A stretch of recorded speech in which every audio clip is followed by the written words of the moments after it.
Saúdo a todos com a paz do Senhor, os nossos irmãos que aqui estão, os que nos acompanham pelas mídias sociais. Convido a todos neste momento para que possamos orar. Os nossos irmãos se coloquem de pé. Nós vamos orar, dando início à nossa escola bíblica nesta manhã.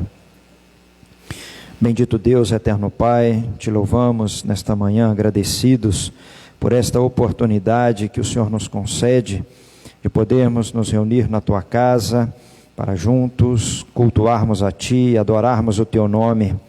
Senhor, sabemos que não somos dignos, não somos merecedores de aqui estarmos, mas por Jesus Cristo, Teu Filho amado, o Senhor nos deu esta oportunidade, este privilégio de aqui nesta manhã podermos nos reunir na Tua presença, em nome de Jesus.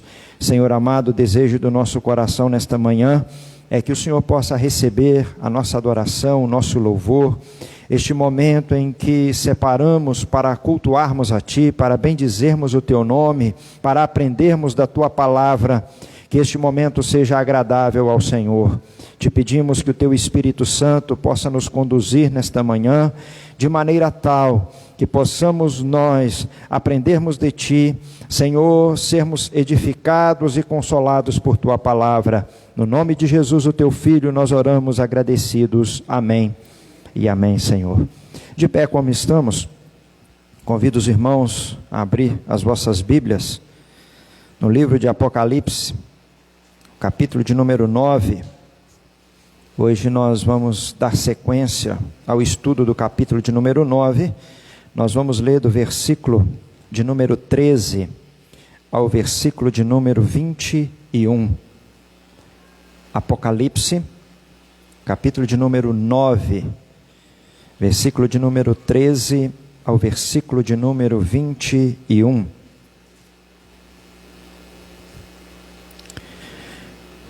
Diz assim a palavra do Senhor: E tocou o sexto anjo a trombeta, e ouvi uma voz que vinha das quatro pontas do altar de ouro que estava diante de Deus, a qual dizia ao sexto anjo, que tinha a trombeta: Solta os quatro anjos que estão presos junto ao grande rio Eufrates.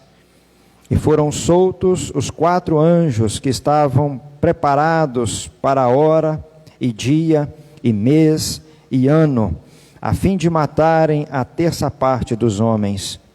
E o número dos exércitos dos cavaleiros era 200 milhões, e ouvi o número deles. E assim vi os cavalos nesta visão, e os que sobre eles cavalgavam tinham couraça de fogo, e de jacinto, e de enxofre, e a cabeça dos cavalos era como cabeça de leão, e de sua boca saía fogo e fumaça e enxofre. Por estas três pragas foi morta a terça parte dos homens, isto é, pelo fogo, pela fumaça e pelo enxofre que saíram da sua boca. Porque o poder dos cavalos está na sua boca e na sua cauda, porquanto a sua cauda é semelhante à serpente e tem cabeça, e com ela danificam. E os outros homens que não foram mortos por estas pragas, não se arrependeram das suas obras más, para não adorarem os demônios e os ídolos de ouro, e de prata, e de bronze, e de pedra, e de madeira, que nem podem ver, nem ouvir, nem andar. E não se arrependeram dos seus homicídios, nem das suas feitiçarias, nem da sua prostituição, nem das suas ladroices. Amém. Senhor nosso Deus, mais uma vez dirigimos a Ti em oração nesta manhã, agradecidos a Ti por aqui estarmos, agradecidos pela leitura da Tua palavra. Pedimos, Senhor, que o Teu Espírito Santo nesta manhã venha falar ao nosso coração, que o Teu Espírito Santo venha nos trazer iluminação da Tua palavra, que nesta manhã esta mensagem tão gloriosa, maravilhosa, possa alcançar o nosso coração. Sirva esta palavra para nossa edificação, para nossa consolação. Senhor, para que possamos nós estarmos atentos àquele glorioso dia, o dia em que o Senhor trará sobre a tua igreja o gozo eterno. No nome de Jesus, nós oramos assim, agradecidos. Amém e amém, Senhor. Os irmãos podem se assentar. Nós vamos nesta manhã meditarmos nesta palavra, este texto da palavra do Senhor, que é a continuação do nosso estudo de domingo passado, onde vimos aqui a quinta trombeta, e hoje então vamos estudar a sexta trombeta. O livro do Apocalipse, ele não é um livro fechado, um livro tão misterioso que não possa ser conhecido dos homens. Para isso, Deus trouxe revelações a João, e naturalmente as revelações que ele trouxe a João, falava-se daquilo que naquela época os homens tinham como figuras, e estas traziam entendimento dessas revelações. Mas a principal mensagem do livro de Apocalipse, como já falamos em cultos passados, em escolas bíblicas passadas, é a vitória de Cristo e da sua igreja sobre o mundo. Vimos que este livro fala de algumas sessões, são 7 sessões. No primeiro capítulo, ao capítulo de número 3, fala dos 7 candeeiros, as 7 igrejas, e o Senhor no meio desses candeeiros, falando à sua igreja, trazendo exortação à sua igreja, trazendo uma convocação à igreja ao arrependimento, à volta do primeiro amor, falando com a igreja do Senhor que ela permanecesse e se preservasse fiel até o dia final, até aquele dia, aqueles que forem fiéis até a morte, ou seja, ainda que a sua fidelidade possa custar a sua própria vida, mas é para a igreja do Senhor permanecer fiel. E o Senhor então, Ele está no meio da igreja, não apenas para sondar, mas para ser o ajudador desta igreja, para ser aquele que corrige, para ser aquele que restaura a igreja do Senhor. Depois nós começamos então a ver, no capítulo 4 e o capítulo de número 5, respectivamente, vão falar a respeito daquele que está sentado no trono e daquele que está diante daquele que está sentado no trono, que é o Cordeiro. É o Cordeiro que está diante do trono, e também o único capaz de tomar o livro e desatar os seus 7 selos. Depois nós vamos ver então a abertura dos selos, e na abertura dos selos nós vamos ver a perseguição do mundo contra a igreja do Senhor. E depois nós começamos a ver então as trombetas. Vimos 7 trombetas que falam do juízo de Deus sobre os ímpios, sobre aqueles que não se voltam para Deus. E essas trombetas, também nós vamos ver lá atrás, que ela é uma resposta de Deus à oração dos santos. Deus então traz juízo sobre o mundo. Na quinta trombeta, especificamente, que nós estudamos no domingo passado, nós vamos ver que foi dado a Satanás a chave do poço do abismo. E quando ele abre a chave do poço do abismo, saem demônios, saem espíritos malignos para trazer tormento à vida dos homens. É interessante nós nos lembrarmos que esses demônios não poderiam tocar, nem ferir nada que se refere à natureza, porque a natureza ela foi ofendida e foi tocada nas 4 primeiras trombetas. Na quinta trombeta, eles podem apenas atormentar os homens. Homens eles podem atormentar, somente os ímpios. Porque aqueles que têm o selo de Deus, eles não podem ser atormentados por estes demônios que saíram do poço, do abismo.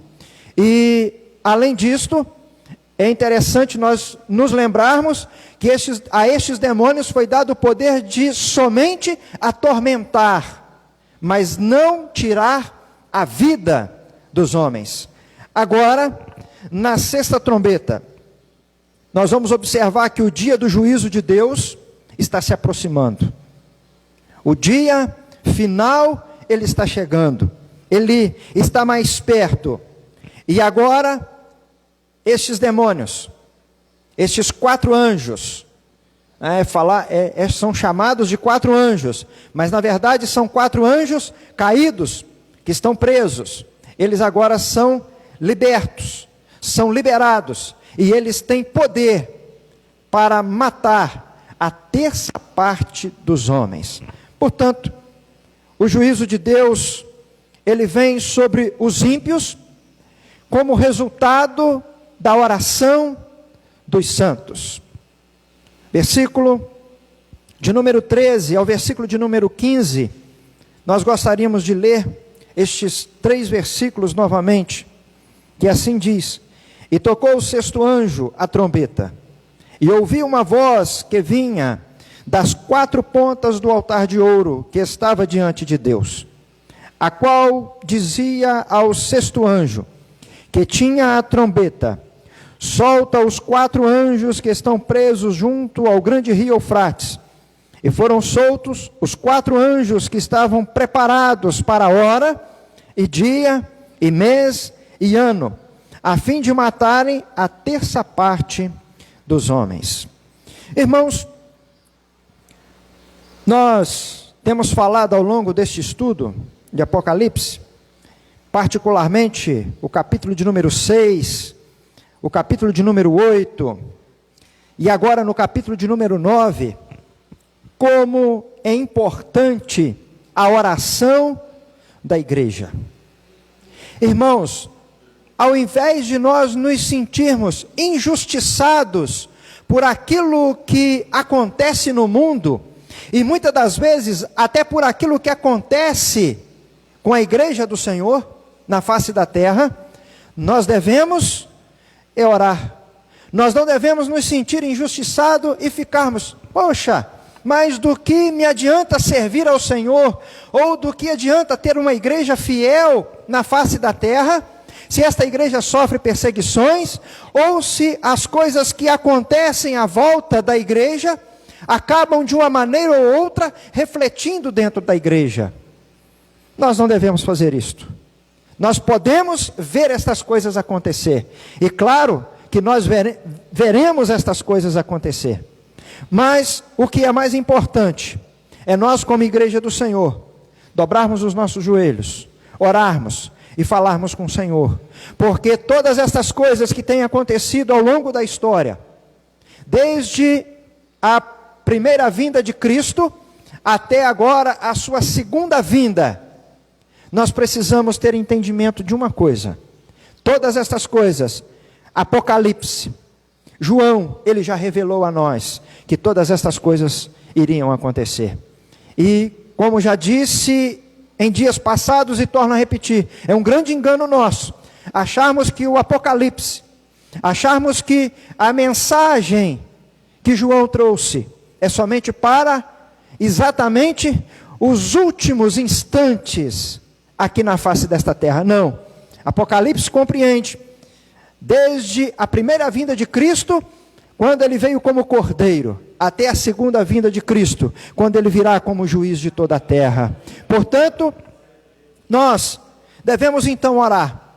E se nós observarmos, desde a antiguidade, o Senhor responde às orações dos santos. As pragas que vieram sobre o Egito, elas aconteceram como resposta de Deus à oração do seu povo, que clamava por misericórdia no Egito. Diz a palavra do Senhor que vieram 10 pragas sobre o Egito.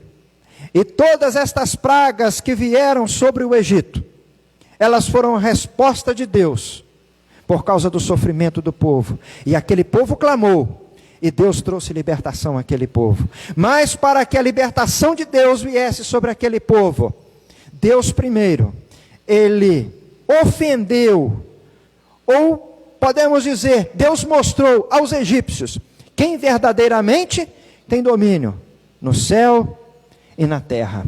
Todos os deuses do Egito, eles foram desmoralizados pelo Deus criador de todas as coisas, quando Deus manifestou o seu poder e a sua ira sobre os egípcios.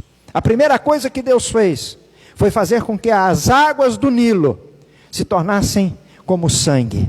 O rio Nilo para eles era como um Deus, o Deus que fazia com que houvesse prosperidade, o Deus que fazia com que o Egito pudesse se manter de pé. Deus foi lá e mostrou para eles, olha, o Deus de vocês, aquilo que vocês têm como Deus, eu sou maior, porque as suas águas se tornam vermelhas como sangue. O Senhor feriu a fonte das águas no Egito. E como disse, há uma relação muito grande entre o altar e o trono.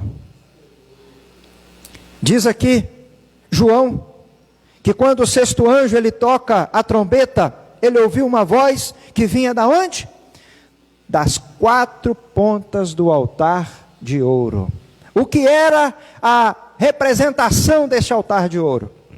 O que era este altar de ouro? Lá no tempo antigo, lá para os hebreus, era o lugar aonde se oferecia incenso ao Senhor. E o incenso que a igreja oferece a Deus não é algo queimado, não é uma fumaça que vai subir exatamente de um altar, mas são as orações dos santos que chegam diante do Senhor. As nossas orações, elas são como incenso agradável a Deus. A minha oração, a sua oração é um incenso agradável ao Senhor. E para que João tivesse entendimento, para que a igreja pudesse compreender aquilo que iria acontecer, diz a palavra do Senhor, que ele ouviu uma voz que vinha das 4 pontas do altar de ouro, que está diante de Deus, e que dizia, a qual dizia ao sexto anjo que tinha a trombeta, solta os 4 anjos que estão presos junto ao rio Eufrates. Irmãos, então, como dizíamos a respeito da oração, este altar era o símbolo, ou melhor, era onde se oferecia o incenso ao Senhor. Incenso são as nossas orações. Quando a igreja ora, esta oração, ela chega diante daquele que está no trono. E quando a nossa oração chega diante daquele que está no trono, aquele que está no trono, ele age em favor da sua igreja, ele age em favor do seu povo, e ele traz juízos sobre aqueles que perseguem, sobre aqueles que maltratam, sobre aqueles que caluniam, sobre aqueles que desprezam o povo de Deus. Pastor, por que Deus faz isso? Porque aquele que despreza o povo de Deus, ele despreza o próprio Deus. Portanto, o juízo de Deus e a ira de Deus vem sobre eles. Como citamos, o capítulo 6, do versículo 9 ao 11, revela as orações dos mártires, aqueles que estão na glória com o Senhor, mas morreram pelo viés do martírio.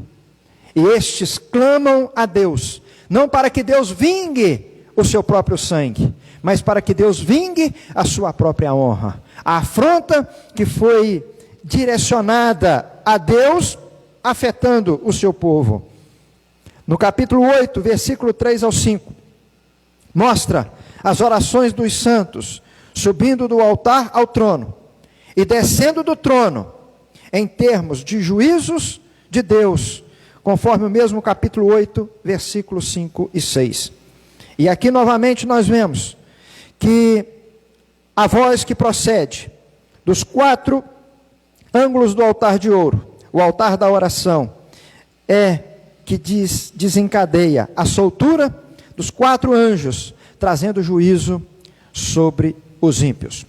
Quando a igreja ora, ela se une a Deus, o soberano, e a igreja, ela faz parte da história. A igreja, muitas das vezes nós pensamos que a igreja ela reinará com Cristo. Plenamente sim, ela reinará, mas não podemos nos esquecer, a igreja, ela já reina com Cristo. E qual é a maneira que ela reina com Cristo hoje? De que maneira ela tem interferência na história hoje?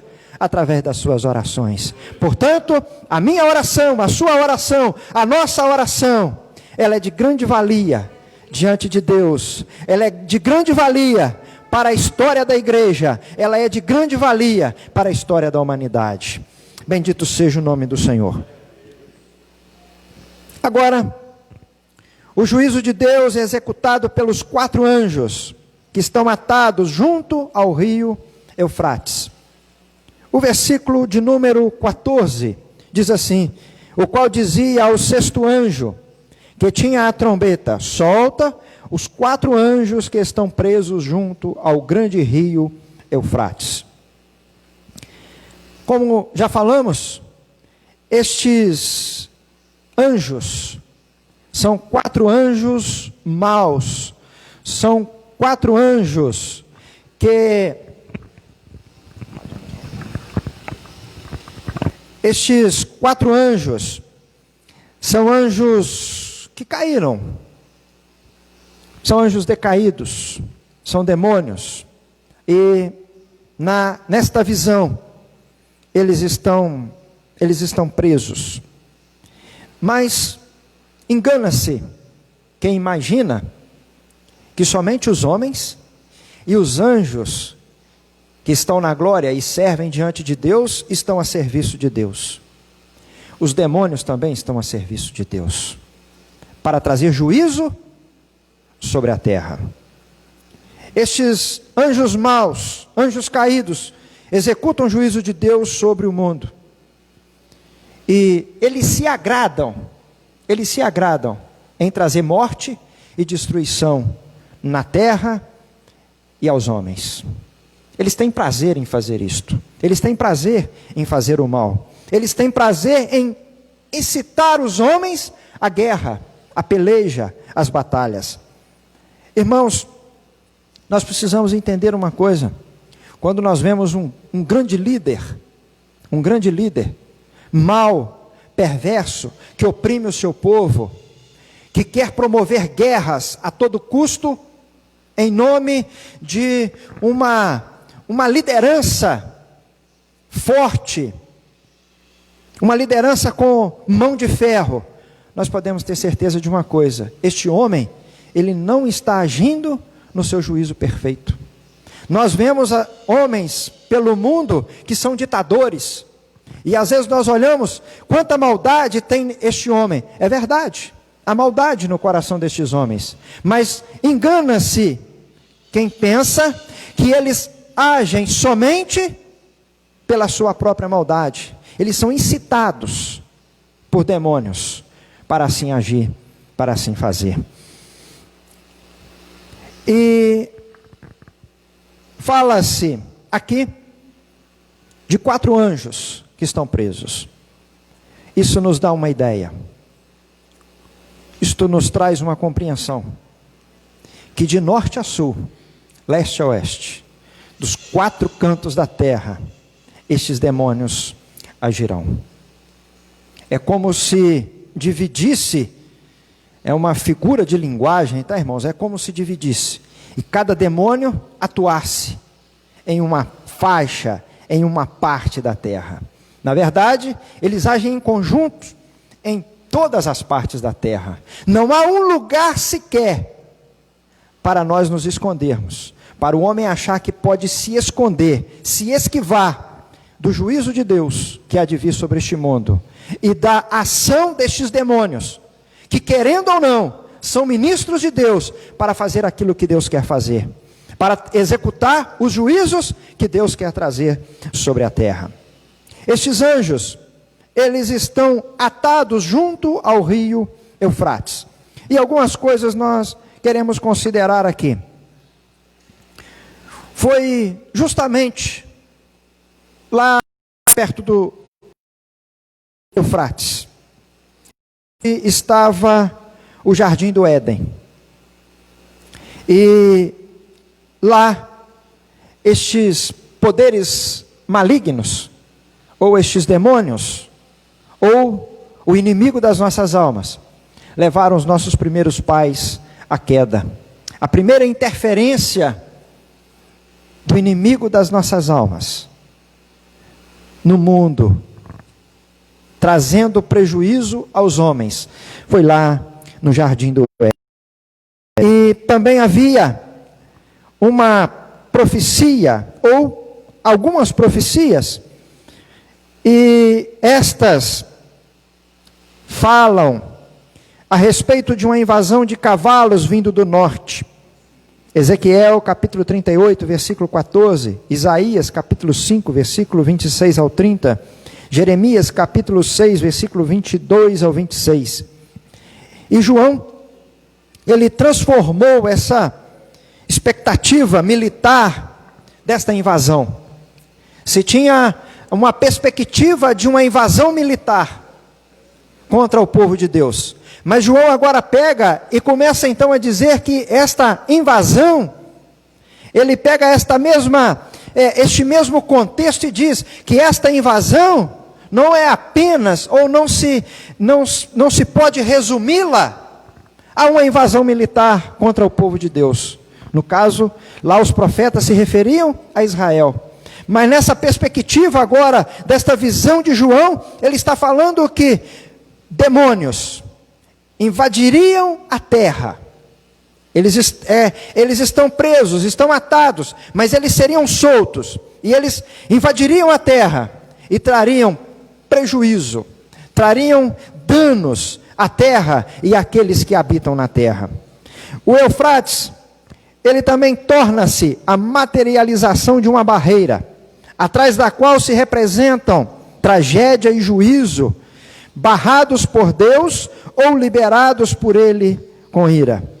O Eufrates é o limite oriental da terra prometida, onde estavam os terríveis inimigos do povo de Deus, a Síria e a Babilônia. Assim, este rio representa a Síria e a Babilônia, ou seja, o mundo ímpio. O ponto central aqui do rio Eufrates não é a geografia em si, mas é um símbolo. É um símbolo. Esses cavalos da destruição virão de toda parte e alcançarão o mundo inteiro. Nosso irmão Neemias. Esses cavalos e esses cavaleiros, quando lançados sobre a terra, para trazer o juízo que Deus envia, eles estão a serviço de Deus, mas não porque Deus quer fazer o mal. Deus não manda o mal. Deus permite que eles façam. Né? E nesse caso, ainda assim, quer dizer, o Senhor envia isso para mostrar ao homem o quanto o homem não quer saber do juízo. Mais ou menos isso, né? É interessante nós observarmos, dentro deste ponto, que estes juízos de Deus, ainda a sexta trombeta, Deus envia esses juízos sobre a terra, e nós vamos ver mais no final do capítulo, que Deus tem um propósito. O propósito não é manifestar juízo e trazer juízo sobre a terra por apenas juízo. Mas Deus tem um propósito. Aqui, ainda na sexta trombeta, o juízo de Deus ainda está misturado com a misericórdia de Deus. Deus promove todas essas coisas a fim de que os homens se arrependam e se voltem para Deus. Este é o propósito de Deus. É uma oportunidade que Deus dá aos homens. Mesmo trazendo juízo, mesmo Ele fazendo destes demônios como ministros seus, trazendo juízo sobre a terra, é para mostrar aos homens, para manifestar aos homens: olha, vocês não podem me rejeitar, porque se vocês me rejeitarem, se vocês me abandonarem, eu trago juízo, e eu não quero trazer juízo. Eu estou enviando esses juízos como trombeta, sinal de alerta. Olha, ainda terá a 7ª trombeta. E na 7ª trombeta, quando ela for tocada e for derramada as 7 taças, aí já não há mais misericórdia. Aí a misericórdia do Senhor, ela se findou. Aí é o grande dia, o dia do juízo final. Aí é o dia em que a totalidade da ira de Deus será derramada sobre a terra. E Deus assim o faz, para, neste primeiro momento, nós vamos observar que sempre a 4ª parte, a 1/3 parte, ou seja, nunca a sua totalidade. É para que, através de uns, os homens possam olhar e falar assim: Senhor, tenha misericórdia. Mas infelizmente, João nos informa que estes homens não se arrependerão, que estes homens não se converterão ao Senhor. Portanto, este ponto central, como falamos, não é uma questão geográfica, é apenas um símbolo, porque estes cavalos, com seus cavaleiros, eles virão dos 4 cantos e trazendo destruição sobre toda a face da terra. O juízo de Deus desencadeia-se no tempo determinado por Deus. Irmãos, nós sempre temos falado aqui, e é importante nós repetirmos isso. Irmãos, Deus, Ele está sentado no trono, e Ele tem o domínio de todas as coisas. Se alguém pensa que porque este mal está acontecendo, se porque esta ou aquela situação está acontecendo, parece que Deus perdeu o domínio, não. É Deus agindo. Nada acontece neste mundo se o Senhor, ao menos, não permitir. Pastor, mas e a maldade? Irmãos, a maldade se multiplica. Sabe por quê? Quanto mais o homem se afasta de Deus, mais o inimigo se apossa dele. E mais o homem se parece um animal irracional. Nós somos maus, irmãos. Nós somos perversos. Nós temos uma natureza caída. E eu costumo dizer que os irmãos não queiram me conhecer sem Jesus na minha vida,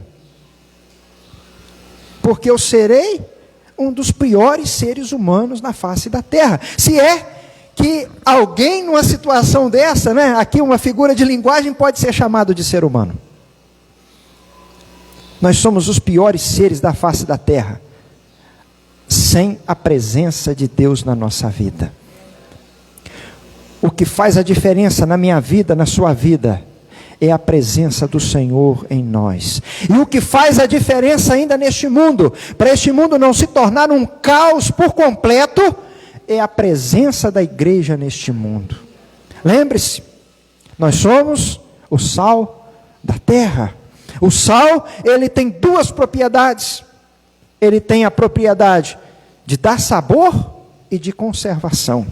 Então este mundo não está pior, ou este mundo não está um caos por completo, porque tem uma igreja, tem um povo santo, um povo lavado e remido no sangue do Senhor Jesus Cristo, um povo que é a habitação do Espírito Santo de Deus. Portanto, lembre-se, nós somos importantes neste mundo, nós fazemos a diferença neste mundo.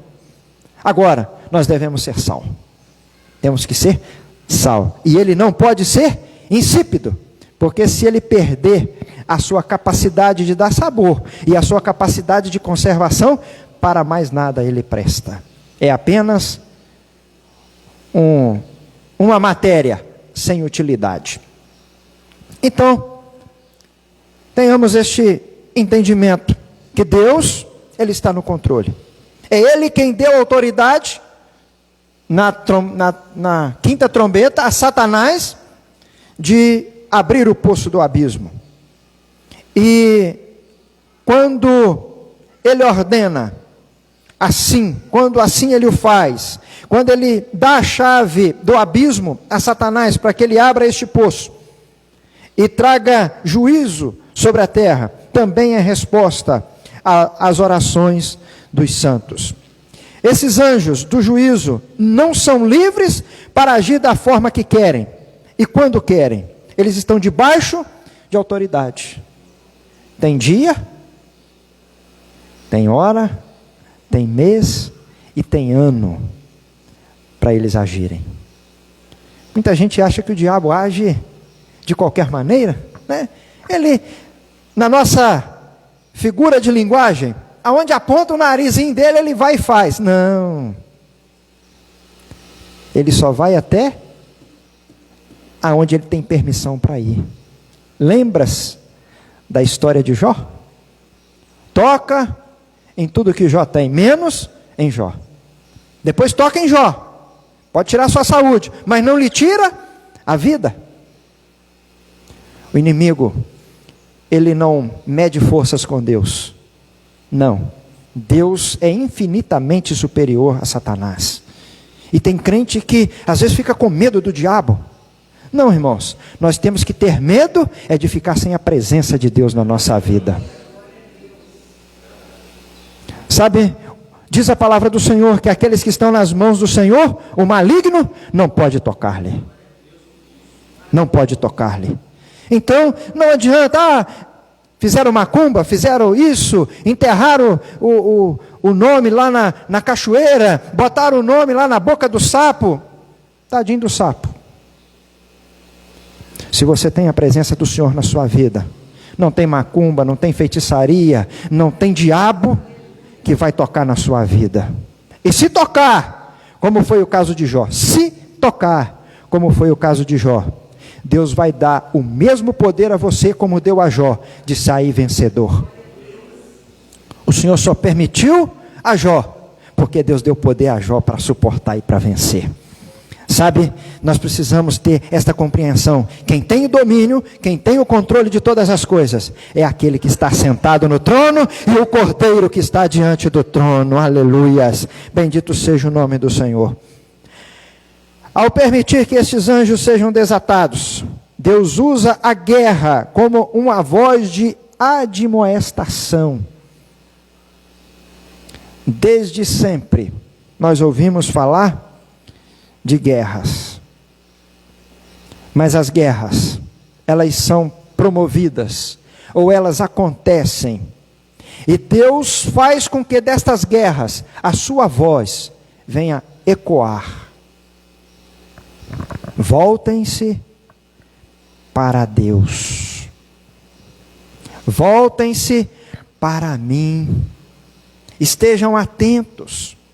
Nós, se fôssemos falar aqui das guerras que já aconteceram neste mundo, Primeira Guerra, Segunda Guerra, se nós fôssemos falar de homens cruéis, maus, perversos, como Hitler, como tantos outros, Mussolini, Nero, Napoleão, homens maus, homens perversos, e que, achando eles, que eles estavam fazendo algo ao seu bel prazer, eles estavam apenas cumprindo um decreto de Deus, eles estavam apenas sendo instrumentos do maligno, que a serviço de Deus, estava conclamando o mundo de então, ao arrependimento.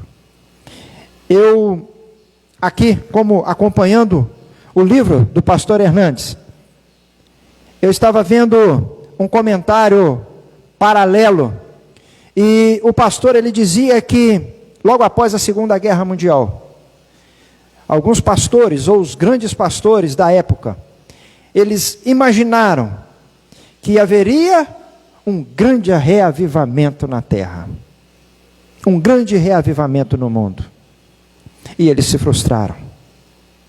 Assim como eu e muitos outros imaginávamos que, passado o primeiro período, o período mais crítico desta crise que nós temos vivido, da Covid, nós teríamos também um grande reavivamento da igreja. E infelizmente, nós não estamos vendo este grande reavivamento. E o que nos mostra isto? Que a dor, o sofrimento, a doença não conduz o homem a Cristo. Só tem um que conduz o homem a Cristo, é o Espírito Santo de Deus. Por isso a palavra do Senhor diz: se hoje ouvirdes, não endureçais o vosso coração. Nós temos que dar ouvido à voz do Espírito de Deus. Portanto, não é a dor, não é o sofrimento que conduz o homem a Deus, mas sim o Espírito Santo de Deus. Embora é uma voz do Senhor. É uma voz do Senhor. Olha, se arrependam, se voltem para mim, busquem a minha face, busquem a minha presença, estejam diante de mim. Esta é a voz do Senhor. Oi? Como Jonas. Jonas, ele pregou o arrependimento, aquela geração se arrependeu. 70 anos mais tarde, veio o profeta Naum, anunciando, não para que aquele povo se arrependesse, mas anunciando de fato a destruição que veio sobre Nínive. Portanto, sofrimento, às vezes até a mensagem do Senhor, ela não é bem recebida pelo homem. O sofrimento, a tribulação, as guerras, as pestes não conduzem o homem a Cristo, somente o Espírito de Deus. O juízo desencadeado pela sexta trombeta é mais severo do que o anunciado pela quinta trombeta. E por quê? Justamente porque ele marca uma nova fase. Se a quinta trombeta foi juízo de Deus, trazendo prejuízo à terra e à natureza, agora nós temos uma trombeta que anuncia a matança da terça parte da terra, dos habitantes da terra. O versículo de número 15, a parte B do versículo, fala exatamente sobre isso. Os gafanhotos que saíram do poço do abismo tinham limites bem definidos sobre o que podiam e o que não podiam fazer. Os demônios estão debaixo da autoridade absoluta de Deus. Até eles estão sobre as ordens de Deus e precisam cumprir, precisam executar os propósitos soberanos de Deus. Eles, na quinta trombeta, não podiam destruir a vegetação, nem matar os homens, nem tocar nos selados, mas podiam trazer aflição aos homens. Agora não. Agora, estes demônios, representados aí nestes 4 anjos, que na verdade, eles são milhões. Na verdade, eles são milhões. Eles recebem autoridade para matar uma terça parte dos homens. Há uma semelhança entre gafanhotos da quinta trombeta e os cavalos da sexta trombeta. Em ambos os casos, a natureza demoníaca dos setores torturadores são vistos em figuras de escorpiões, no versículo 3 e 5 do capítulo 9, e em figura de serpente, no versículo 19, ou seja, a cauda dos cavalos lá era como cauda de escorpiões. Aqui, a cauda é como uma serpente, tem a cabeça de uma serpente. Em ambos os casos, poder destes seres reside na cauda. Sua atividade é causar dano. São comparados com leões, o versículo 8 e o versículo 17, e cavalos de batalha, versículo 7 e o versículo 16. Ambos os textos falam de fumaça infernal, mas a intensificação do flagelo na sexta trombeta é inegável. No lugar de tortura, aparece agora a matança. Se na quinta trombeta havia apenas a tortura, se assim pudéssemos dizer, né, apenas a tortura. Agora, não é tortura, agora é morte. Os juízos descritos na sexta trombeta, descrevem a guerra. Não é uma guerra particular, nem todas as guerras passadas, presentes e futuras. Sobretudo, a sexta trombeta fala daquelas guerras espantosas que abalarão o mundo à medida que avançamos para o fim. A guerra aqui não é apenas um castigo, mas uma voz de admoestação de Deus aos ímpios. A guerra resulta da resistência contra a honra de Deus e do Cordeiro. Eles são anticristãos. Significa sempre: quem não quiser ouvir, terá de sofrer. Quem não dá ouvidos aos mandamentos de Deus e pratica o mal, experimentará o mal, porque Deus, Ele vive. Deus, Ele vive, e Deus, Ele é justo. Portanto, o homem não quer dar ouvidos à voz do Senhor, à palavra do Senhor. Assim sendo, juízo de Deus sobrevém sobre a terra. Os agentes do juízo são como uma multidão incontável. O versículo de número 16. E o número dos exércitos dos cavaleiros era de 200 milhões. E ouvi o número deles. Irmãos, 200 milhões. São muitos, muitos, inúmeros, incontáveis cavalos.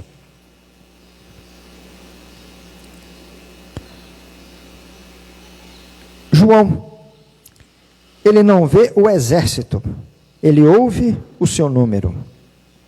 20.000 vezes 10 milhares. Uma versão, ela vem escrita exatamente desta maneira, não é? E aí, vai dar o número de 200 milhões. É uma espécie de invasão demoníaca, com sede de sangue que invade a terra. Essa cavalaria não apenas atormenta, mas também mata a terça parte. Tornam os homens ferozes, malignos e violentos. Nós falamos aqui de Hitler, falamos de Nero, homens que mataram pelo prazer de matar. Foram instrumentos de Satanás para matarem. E esses agentes do juízo transformam-se em máquinas assassinas. Primeiro, eles são seres inatingíveis, couraça de fogo. Não podem ser destruídos com armas convencionais. Quando a palavra do Senhor diz que a nossa guerra não é contra a carne e sangue, mas sim contra as potestades, é exatamente estes homens, eles são inatingíveis. São homens que você parece não conseguir, em hipótese alguma, de maneira alguma, você não consegue alcançar. Você não consegue ter domínio sobre eles. Eles são ferozes. O leão é o símbolo da força, o símbolo do domínio, o símbolo do destruidor. Eles são peçonhentos como serpente. A cauda tem a cabeça de uma serpente. Esses cavalos têm grande poder destruidor. São altamente letais e venenosos. Não são cavalos, mas são instrumentos de Satanás, ou são demônios que por instrumento da guerra mata muitos homens. Através de que eles matam os homens nesta guerra? Através de armas químicas, nucleares, tanques de guerra e tantos outros. Nós tivemos lá no Japão uma bomba que matou milhares de pessoas. E não posso afirmar que até hoje, mas até algum tempo atrás, descendentes de quem conseguiu ainda, de alguma maneira, sobreviver, aqueles que não estavam no epicentro do alcance daquela radiação, mas ainda distante, ainda pegaram um pouquinho, ainda descendentes deles, ainda tinha algum problema, algum problema de ordem física como consequência. Sabe, há um tempo atrás, dizia-se que os Estados Unidos e a Rússia, a antiga União Soviética, eles tinham poderes nucleares, para devastar a Terra, não uma vez, mas 27 vezes a quantidade de arma química que eles tinham, a quantidade de armas para destruição em massa. Eles flagelam e matam os homens. O versículo de número 18 diz assim: por estas 3 pragas foi morta a terça parte dos homens, isto é, pelo fogo, pela fumaça e pelo enxofre que saíram da sua boca. O fogo queima, a fumaça tira a visibilidade, o enxofre, ele polui. O propósito deles é destruir. Por meio deles se mata a terça parte dos homens. Isto fala das guerras, com sua truculência, velocidade e poder destruidor. Estas guerras sangrentas têm o poder de matar uma terça parte dos homens. Quando os homens tentam desvencilhar de Deus, eles começam a lutar uns contra os outros. E esta é uma realidade. Um povo unido a Deus é um povo que se ama.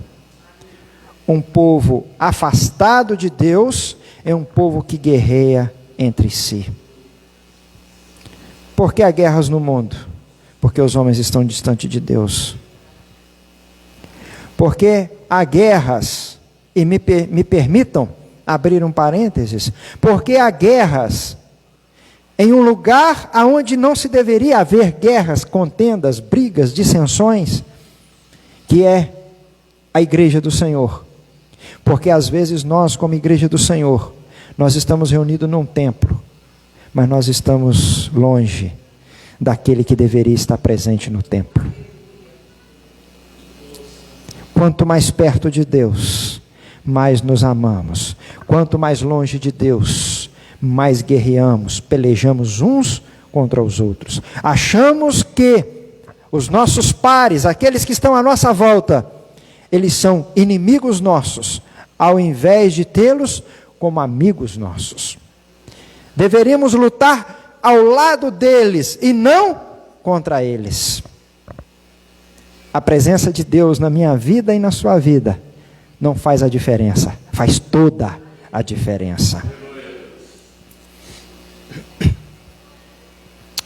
O juízo de Deus na sexta trombeta, por mais dramático, ainda é limitado. Versículo 15, 18, 20 e 21. Vamos fazer a leitura. Versículo 15. E foram soltos os 4 anjos que estavam preparados para a hora, dia e mês e ano, a fim de matarem a terça parte dos homens. Agora o versículo de número 18. Por estas 3 pragas foi morta a terça parte dos homens. Isto é, pelo fogo, pela fumaça e pelo enxofre que saíram da sua boca. Versículo de número 20 e 21. E os outros homens que não foram mortos por estas pragas, não se arrependeram das suas obras, não se arrependeram das obras de suas mãos, para não adorarem os demônios e os ídolos de ouro, e de prata, e de bronze, e de pedra, e de madeira, que nem podem ver, nem ouvir, nem andar. E não se arrependeram dos seus homicídios, nem de suas feitiçarias, nem da sua prostituição, nem das suas ladroices. A ira de Deus, como já disse, ainda está misturada com a misericórdia. Deus ainda impôs um limite à terça parte dos homens. Deus está no controle, mesmo quando os agentes malignos estão aos nossos olhos, estão à solta, né? Como se pudessem fazer de qualquer maneira aquilo que eles quisessem fazer e da maneira que quisessem agir. E esta sexta trombeta, ela é o último chamado de Deus aos homens. Porque depois desta trombeta, soa a 7ª trombeta. E a 7ª trombeta desencadeia as 7 taças do juízo de Deus e da ira de Deus. E quando elas forem derramadas, é o grande dia, o dia do juízo. Não haverá mais oportunidade para os homens se arrependerem. Portanto, essa é a última chamada, a última advertência aos habitantes da terra. O propósito da 6ª trombeta é dar aos homens a última chance de arrependimento antes do fim. As tragédias desabam sobre a história, não são fruto do acaso, não são apenas desastres naturais. Porque o homem desmatou, porque o homem não preservou, por causa disso ou por causa daquilo. Não é nada por acaso, não é nada como consequência. Isto é, na verdade, sim, um parecer dos homens a respeito daquilo que está acontecendo. Nós, homens, gostamos de ter resposta para todas as coisas. E quando nós não temos resposta de uma maneira, de outra, nós acabamos conseguindo uma resposta para todas. Mas, na verdade, esta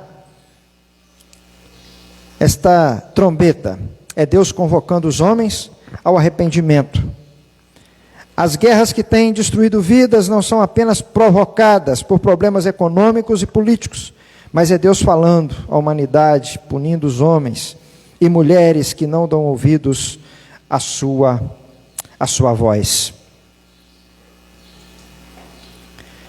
Os juízos mais severos de Deus não produzem o arrependimento dos ímpios. A triste constatação que João faz é que os ímpios, eles desperdiçarão as suas últimas oportunidades. Isto é lamentável. Eles estão cegos para perceberem a mão de Deus no juízo sobre a história. Eles veem os ímpios morrendo na sua impiedade.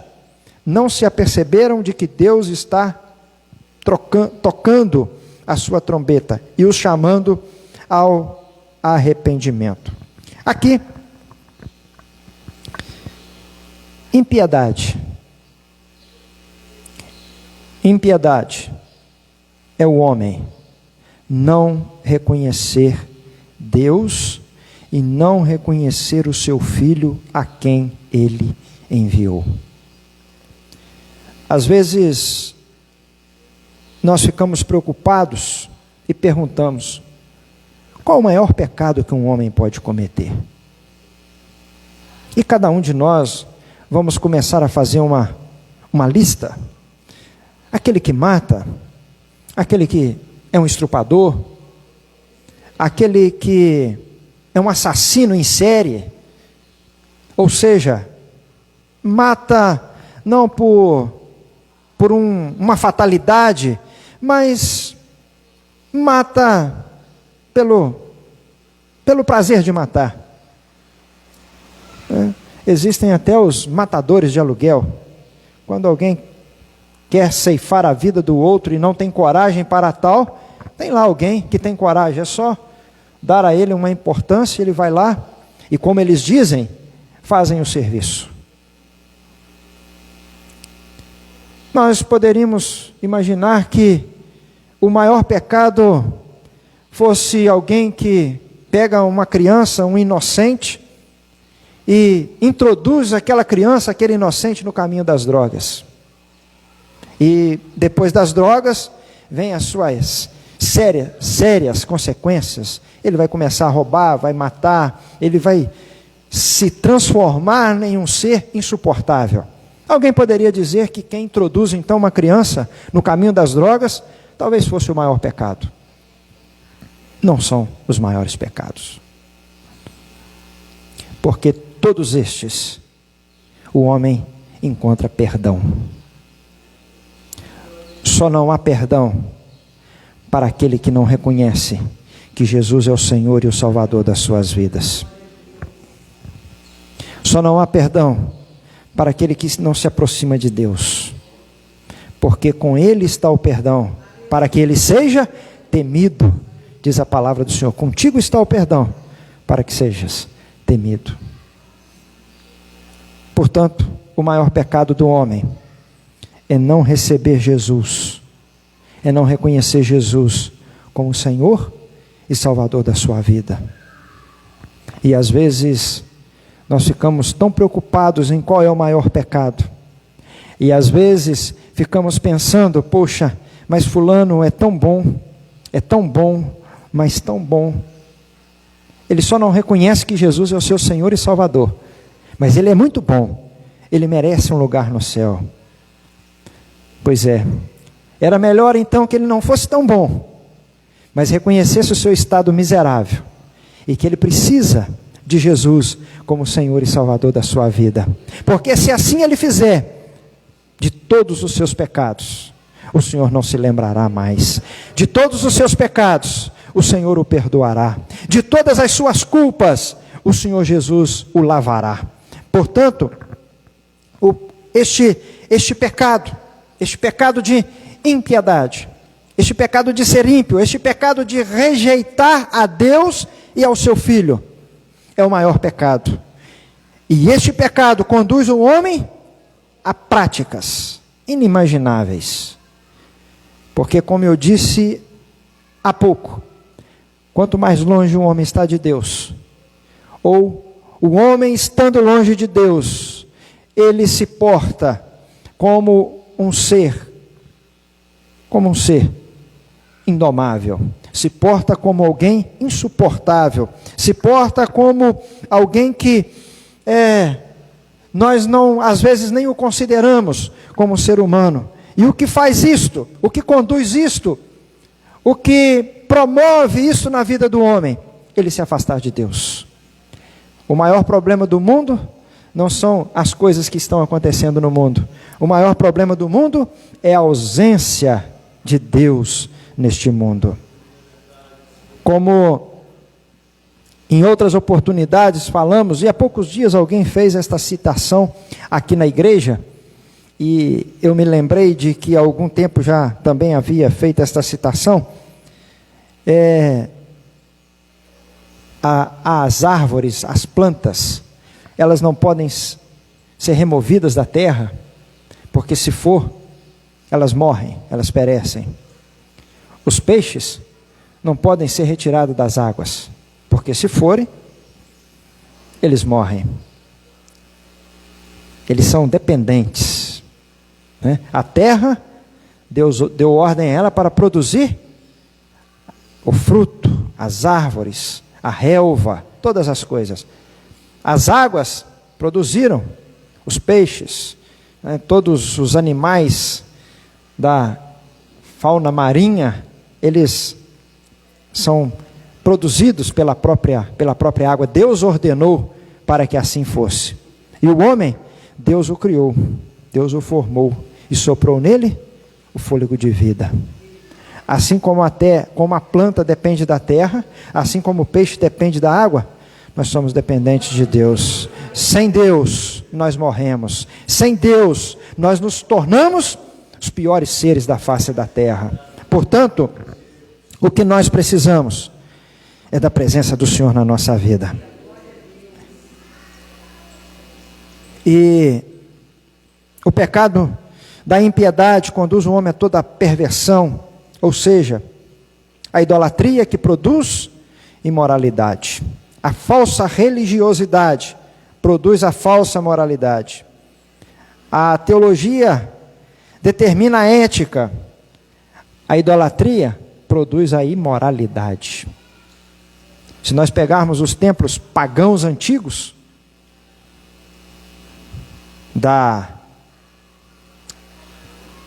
do Egito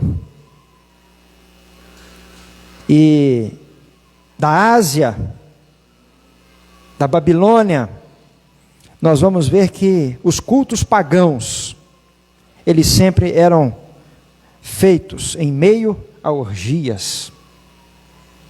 Havia a deusa da prostituição, cidade de Corinto. E por que se havia tanta prostituição? Por causa do culto à idolatria. E a idolatria, irmãos, parece um pecado de menos importância. Parece. Porque às vezes tem uma aparênciazinha boa. Mas o diabo, através disso, ele consegue tirar o homem de Deus. Por quê? Porque a idolatria leva o homem a adorar demônios. E o apóstolo Paulo, ele escreve a sua carta aos Coríntios, e eu gostaria de ler juntamente com os irmãos nesta manhã, a primeira carta aos Coríntios, o capítulo de número 8,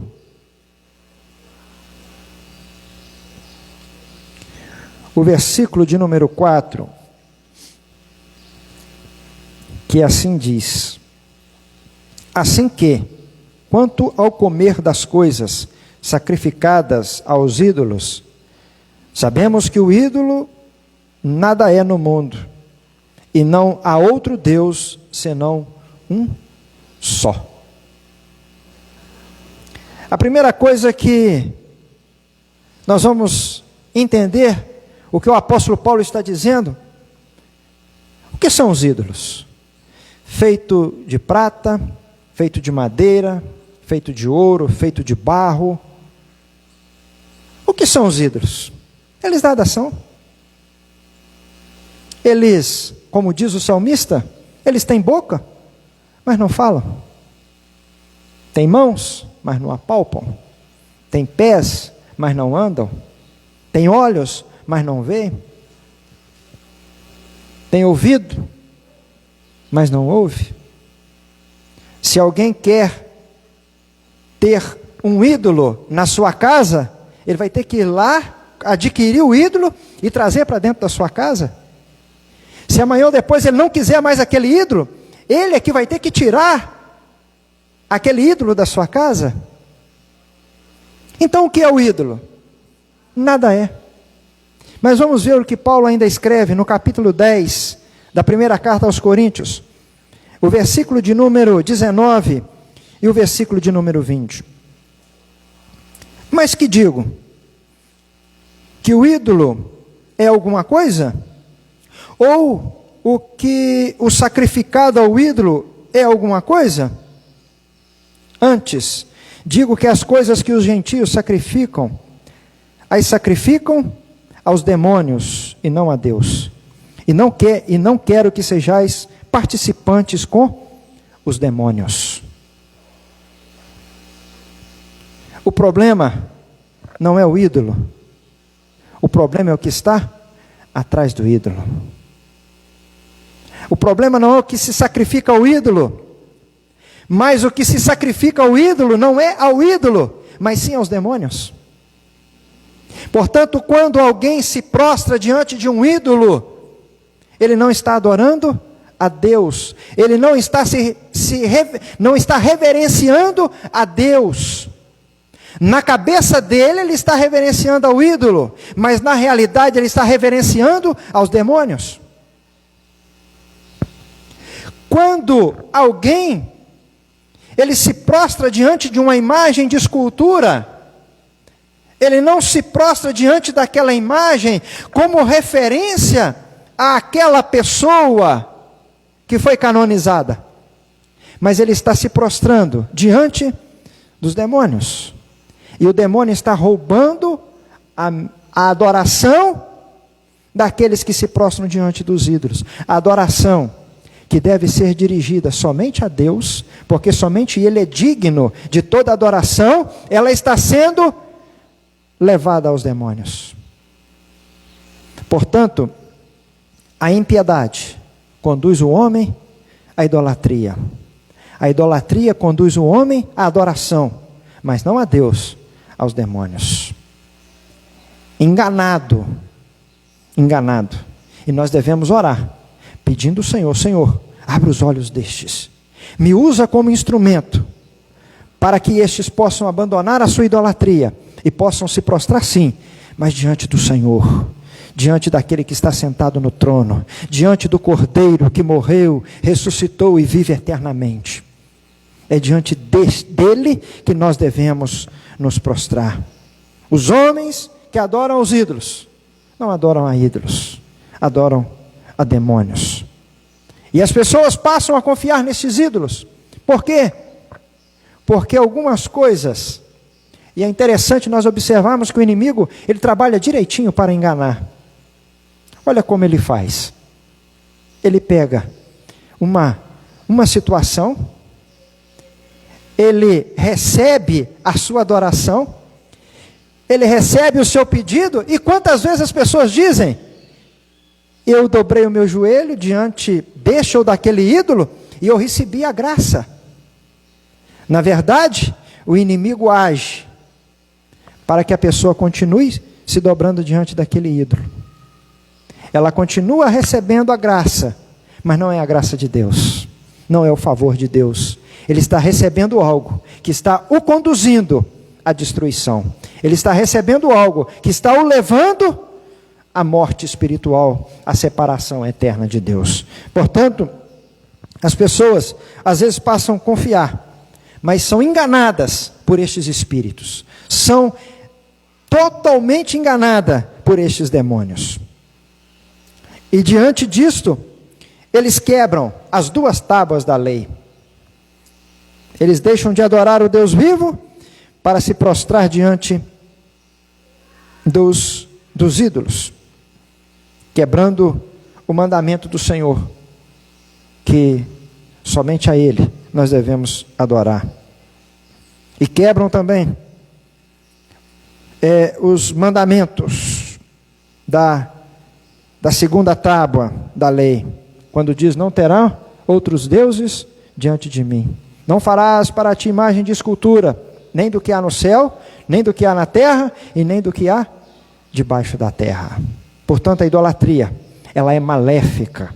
A idolatria conduz o homem a adorar demônios. A idolatria conduz o homem a se separar de Deus.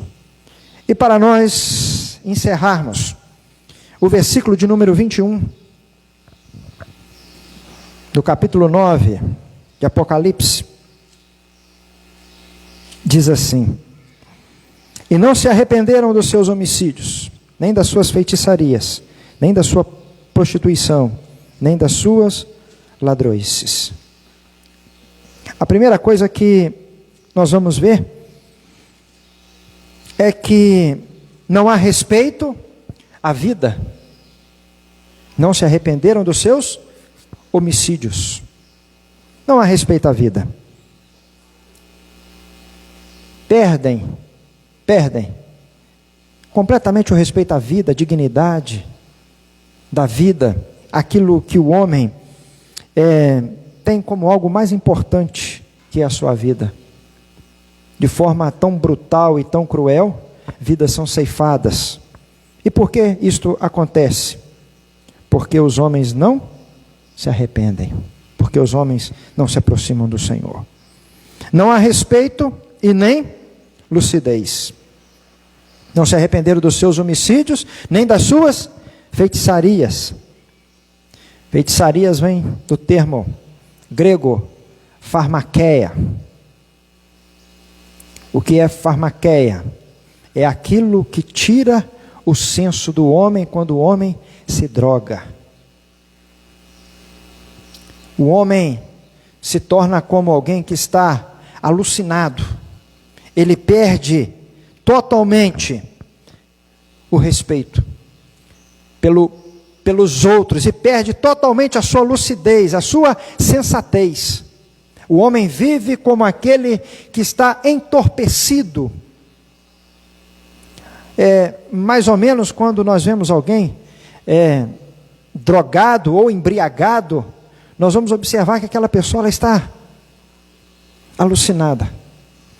Diz aqui, João, que mesmo após Deus ter tocado a trombeta, ter enviado esses juízos sobre a terça parte da terra, agora ceifando a vida da terça parte dos homens que habitam na terra, ainda assim os homens não se arrependeram dos seus homicídios, não se arrependeram da sua insensatez, ou seja, continuam vivendo como aqueles que estão drogados, entorpecidos, né? Essa feitiçaria aí, não é a feitiçaria no termo espiritual que nós muitas das vezes usamos, né? Mas a palavra grega lá é farmakeia, ou seja, de onde vêm as drogas, é aquele que está entorpecido e não está no seu juízo perfeito.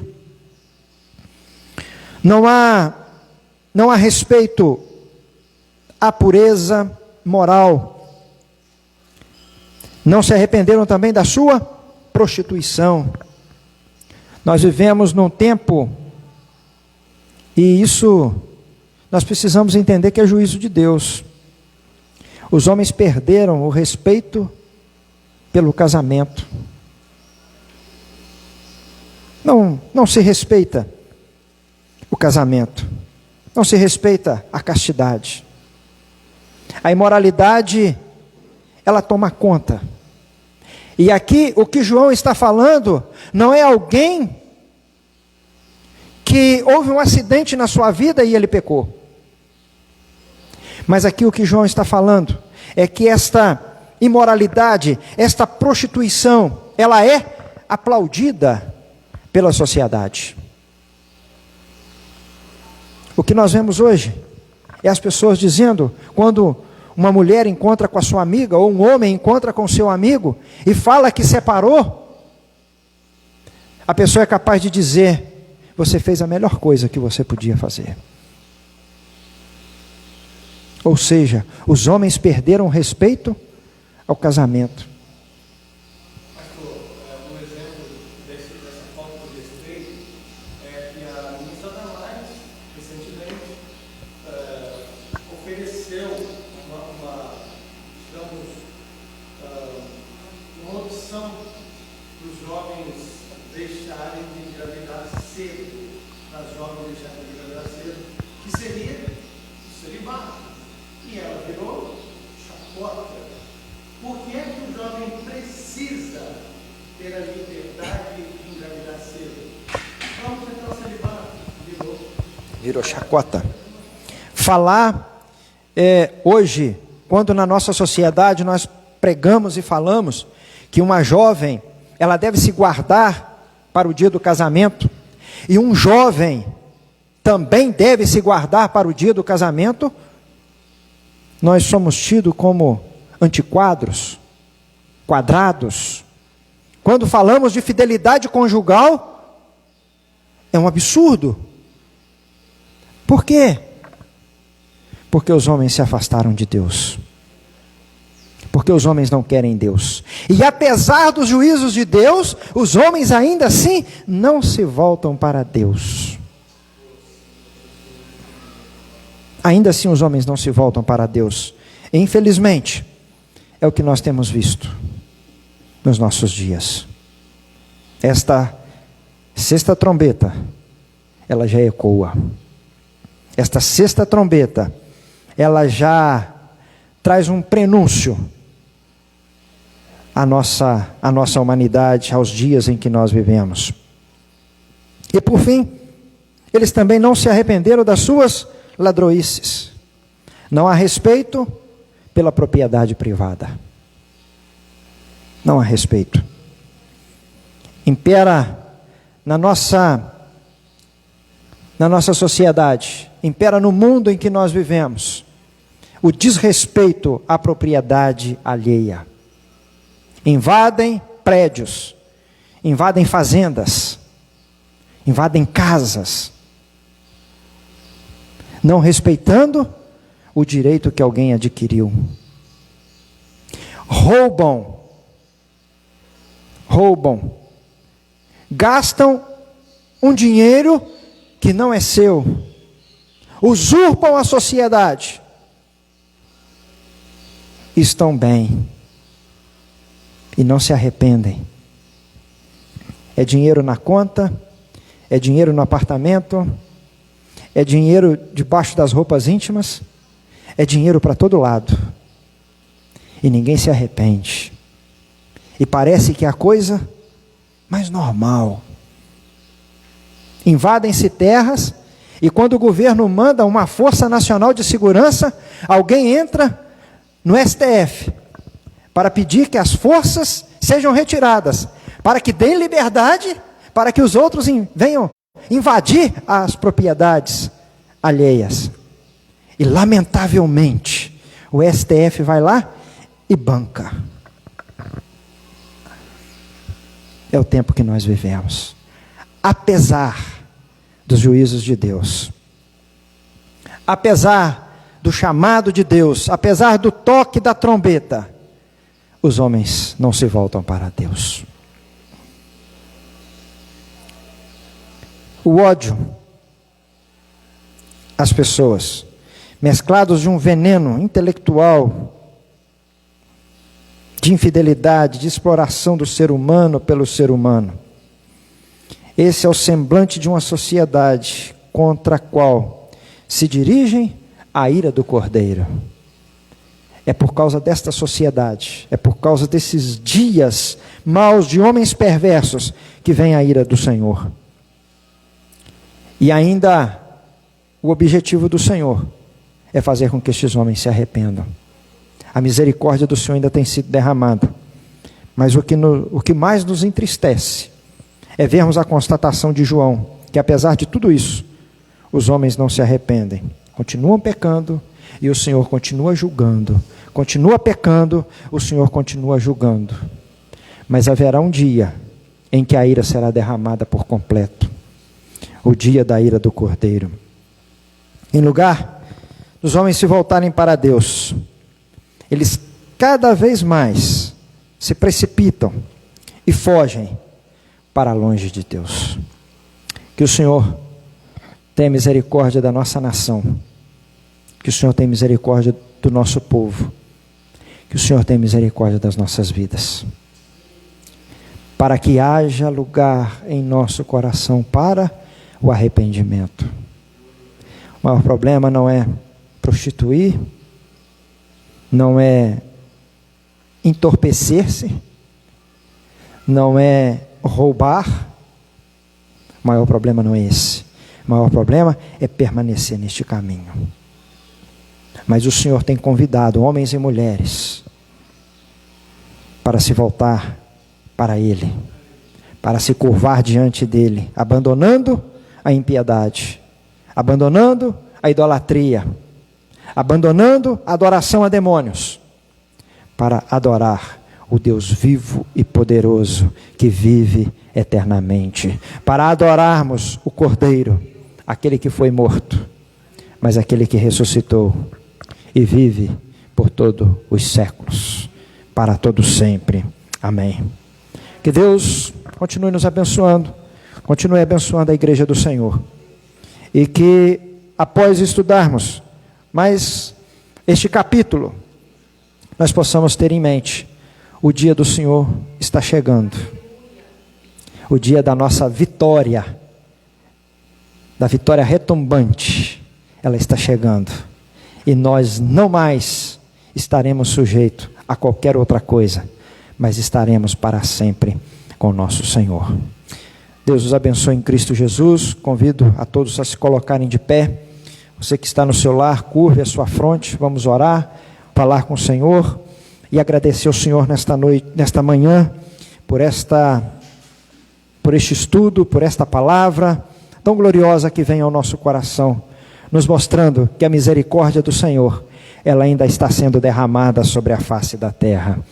O arco de Deus que está diante do trono, diante daquele que está sentado no trono, ainda permanece lá. E que os homens venham ao arrependimento, que os homens venham acordar, que os nossos amigos, familiares, venham se atentar ao toque da trombeta, ao som da trombeta, venham se arrepender, para que venham escapar do grande dia do juízo de Deus. Senhor nosso Deus, te louvamos agradecidos, porque nesta manhã O Senhor nos dá a oportunidade de aqui estarmos na tua casa, louvando o teu nome, adorando o Senhor e aprendendo a tua palavra. Te pedimos agora, no nome de Jesus, que a tua palavra possa ficar gravada em nosso coração. Senhor, que nós não venhamos ser como estes homens ímpios, mas venhamos estar na tua presença a cada dia. Que possamos nós em todo tempo estarmos diante do Senhor, louvando, bendizendo, glorificando o teu nome, adorando o Senhor, sendo servos do Senhor, porque sabemos que assim sendo, naquele grande dia, nós estaremos na glória com o Senhor. Portanto, nós oramos assim agradecidos, no nome de Jesus, o teu Filho amado. Amém e amém. Deus os abençoe em Cristo Jesus.